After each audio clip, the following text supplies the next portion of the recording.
Maqaa Abbaa, kan Ilmaa, kan Hafuura Qulqulluu, Waaqa tokkoon ni amanna. Ameen. Kabajamootaa fi jaalatamootaa maatiiwwan Waaqayyoo, Waaqayyoon kan jaalattan, Waaqayyoo isiniin kan jaalatu, hundumti keessan akkam jirtu, akkam yoo nageessanii, akkamiin turtanii. Gooftaan keenya qorichi keenya Iyyasuus Kiristoos guyyaa har'aatiin kan nu ga'e galannii fi ulfinni isaatiif haa ta'u. Maqaan giiftii keenya qulqulleetti Dubroo Maaramii, maqaan ishee kan galatoome kan ulfaate nuuf haa ta'u. Ergamoonni qulqulloonni wareegamtoonni akkuma hafuuf fi aangoo isaaniitti maqaan isaanii kan galatoomanii fi kan ulfaatan nuuf haa ta'u. Guyyaa har'aa kan ammoo barnoota keenya kutaa 30ffaa keessatti barnoota keenya kutaa 30ffaa keessatti kan waliitiin ilaallu, kan waliitiin barannu, kutaa 29ffaa keessatti gaaffii ka'eetiif deebii laannee jirra. Innis maalidha? Of ajjeesuun cubbuudha moo cubbuu miti isa jedhudha. Asirratti lubbuu Waaqayyo kaa'e, lubbuu Waaqayyo uume, kan jiraachisus, kan ajjeesus, kan kaa'us Waaqayyoo fi Waaqayyoo ta'uusaa ilaalleerra jecha. Maarreegaa ilmi namaa fakkeenya Waaqayyootiin, kabajaatiin, akkeenya Waaqayyootiin kan uumame waan ta'eedhaaf ilmi namaa uumamoota 21 caalaa uumamee jiru 22 keessaa ilma namaa fi ilma namaa qofaatu kabaja qaba. Ulfinas kan qabu sadha. Kabajas kan qabu sadha. Fakkeenya Waaqayyootiinis kan uumame isaaf isa qofaa. Garaagarummaan lubbuu obbaasuu fi lubbuu namaa baasuu maalidha? Akka tasaa ta'ee egaa namni tokko godhi hafuura hamaatiin, keessumaa namoonni lubbuu isaanii balleessan lafaatii ka'anii baay'een isaanii jaalatanii otoo hin ta'in qaamni isaan dhidhiibu, qaamni isaan raawwadhu isaaniin jedhu waan hamaa kanaatiif isaan kakaasu hafuurri hamaa duuba jiraachuun isaa hundi keenya beekuun nurra jira. Haa ta'u malee lubbuu namaas kan balleessu, lubbuu isaas kan balleessu dhidhiibbaa hafuura hamaatiin ta'uusaa hundi keenya beekuun barachuun nurra jira. Maarreegaa lubbuu ofii baasuun cubbuudha moo cubbuu miti? Waan cubbuu ta'e kana, waan dhorkaa ta'e kana, abboommii isaatiin waan dhorkamu kana immoo raawwachuun gaarii miti jecha. Namni lubbuu isaas balleesse, namni lubbuu namaas balleesse, lachan isaaniiyyuu tarreen yakka isaanii tokkodha jecha. Ormaa isaa balleessu, kan isaa balleessu, namni sun yakkamaa. Hin ajjeesin kan jedhame sana aangoo sana seera sana darbeera yookiin immoo cabseera waan ta'eedhaaf.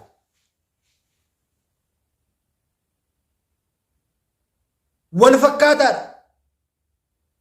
Inni kan namaa balleesses, inni kan isaa hojjetes aangoo isaaf hin kennamne, beekamtii isaaf hin kennamne, hayyama yookiin eeyyama isaaf hin laatamne raawwate waan ta'eedhaaf itti gaafatamummaa seeraa jalaatii bahuu hin danda'u jecha. Seera Waaqayyooti, seera biyya lafaatiinis namni lubbuu nama balleesse, lubbu baasaa, yakkamaa jedhameetu waamama waan ta'eef. Isaan kun lachan tarree tokkodha kan isaan jiran. Wal fakkii tokkodha kan isaan jiran. Inni lubbuu nama baases, inni lubbuu ofiisaa baates garaagarummaa tokko illee hin qabu jecha. Namoonni baay'een yakka ta'uusaa, balleessaa ta'uusaa, Waaqayyootiin walitti bu'u, Waaqayyoon kan walitti nama buusu ta'uusaa otoo beekanii kana raawwatu. Kan ammoo akka isaan raawwataniif dhiibbaan hafuura hamaa duuba isaa jiraatee waan kanaaf, waan gaariif keessumaa hafuurri hamaan waan gaariif otoo hin ta'in waan hamaatiif, waan sobaatiif, waan dhugaa hin taaneef, waan qulqullummaa hin qabneedha. Namoota gara dhugaatii, gara sagaagalaa, gara wal ajjeesuu, gara wal balleessuu, lubbuu baasuu, wal irratti morsiisu, wal irratti sobsiisu, ragaa sobaa wal irratti baasisu, dhibamsiisu, qoruu, sakaaluu, karaatti hambisuu hojiinsaa isa kanadha. Kanaaf gaarii kana beekneeti abboommi Waaqayyoo cabsuu erga ta'eeti rakkoon jiraachuu danda'a. Qorumsi jiraachuu danda'a. Beela'uun jiraachuu danda'a. Barnoota keenya darbe keessatti agarreerra. Isaan kana hundumaa obsaatiin qulqullichi Yaaqoob akkuma jedhame akkuma dubbate eenyullee yoo qorame Waaqayyoon nan qorama hin jedhin. Amantaa kootu na qora hin jedhin. Amantaa kootu laafaadha hin jedhin. Laafinsi amantaa nun nu qoruu hin danda'u. Waaqayyo waan nu dhaga'uu dhiiseef qoramuu hin dandeenye. Waaqayyo waan hin jirreef qoramuu hin dandeenye. Kan nama qoruu ilmi namaa jalqabayyuu kan inni qoramuu danda'u yaada mataa isaarraatii, fedha isaarraatii, fedha sammuu isaarraatii ka'eetu hin yaadaa. Erga yaadeen booda cubbuu hojjeta. Erga cubbuu hojjeteen booda immoo cubbuun ulfooftee maal taati? Du'a fiddi. Gatiin cubbuu du'adha jedhee akkuma dubbate yakkaatiif gatiin nu kaffalamu, kennaan nuuf kennamu du'adha waan ta'edha. Of ajjeesuunis nama ajjeesuunis fooninis du'anii lubbuudhaanis du'uudha walumaa gala. Namas ajjeesuun lubbuudhaan du'uudha. Ormas ajjeesuun ofis ajjeesuun fooninis lubbuudhaanis du'uudha. Bara baraatiin jooraa ta'uudha. Suga dhabuudha, nagaa dhabuudha, biriifachuudha yeroo hundumaa. Jooruudha yeroo hundumaa. Akkuma Qaayiliitiin ilaallu. Dhumni isaallee deebi'ee harka namaatti kan inni boqote. Maarree warreen gatiin dhiigaa isaanirra jiru. Warri dhiiga ofirraatii qaban. Lubbuu baasan. Harki isaanii dhiiga ta'e. Harka isaanii dhiigaan tuqanii jiran gatii dhiigaa Waaqayyoo isaan gaafata. Yebagocheen dam kaante እጠብቃለሁ dhiiga hoolota koo sirraan barbaada jedha. Ilaalaa.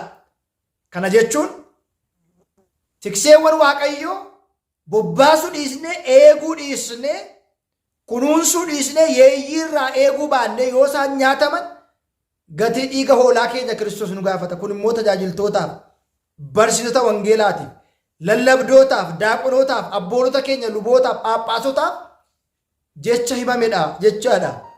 Maarree gatiidhaan bitamneerra. Fakkeenya Waaqayyootiin uumamneerra. Waaqayyo uumama hunduma caalaa ilma namaa jaalatee kabaja ta'uusaa, kabajamaa ta'uusaa kabajaan nu uume.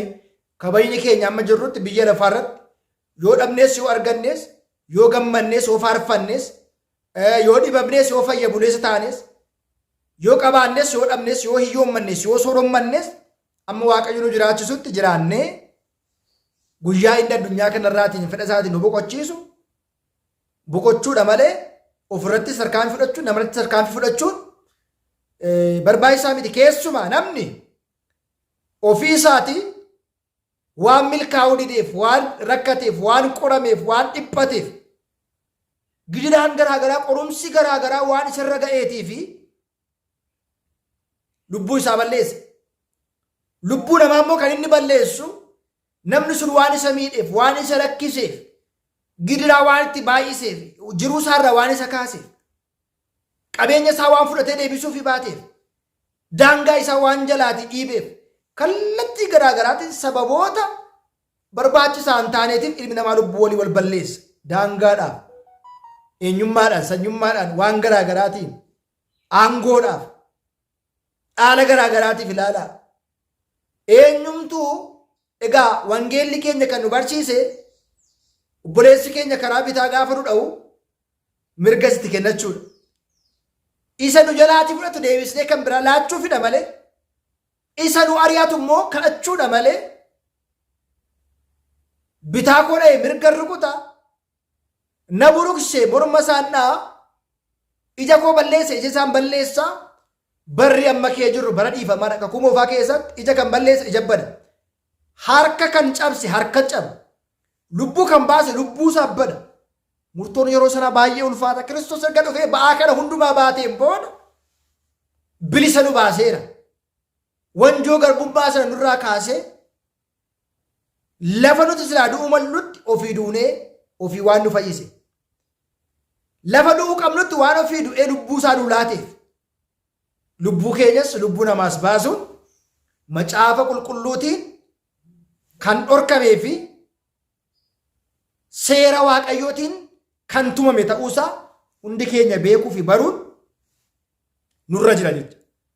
Keessumaa yeroo garaa garaa immoo namoota keessan hafuurri of balleessuuf ajjeesuu nama ajjeesuu keessa hin deddeebi'u kun isin sirrii waan hin taaneef adattamaatiin gaabbii galaati soomaa sagadaatiin fooniif dhiiga gooftaa fudhadhaa. Hafuura nama ajjeesu ofis ajjeesu kan keessa hin deddeebi'u. Lubbuu kee balleessi lubbuu namaas balleessi jedhee keessa kee kan deddeebi'u yoo jiraate ati soomii sagadi kadhadhuuti waaqayyootti boo'i hafuura kan ofirraati rukuti. Siin kan si qoraa jiru hafuura hamaadha.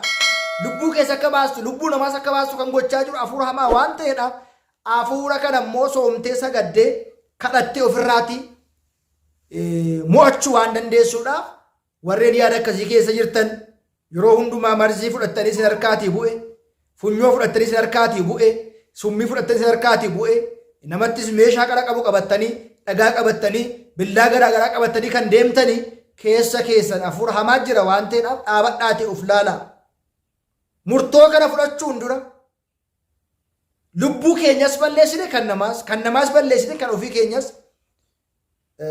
balleessuun waan nurra hin jirreetii fi dhaabannee murtoo kamiifiyyuu dursinee madaallee ilaallee sakattaanee bira ga'uun barbaachisaa waan ta'eedhaa fi egaa barnoonni akkasii kun nu fayyada bayeessadha gaariidha isa jedhu yaada qabdanii nuu dhiyeessitu yaanni keessan nuuf galteedha.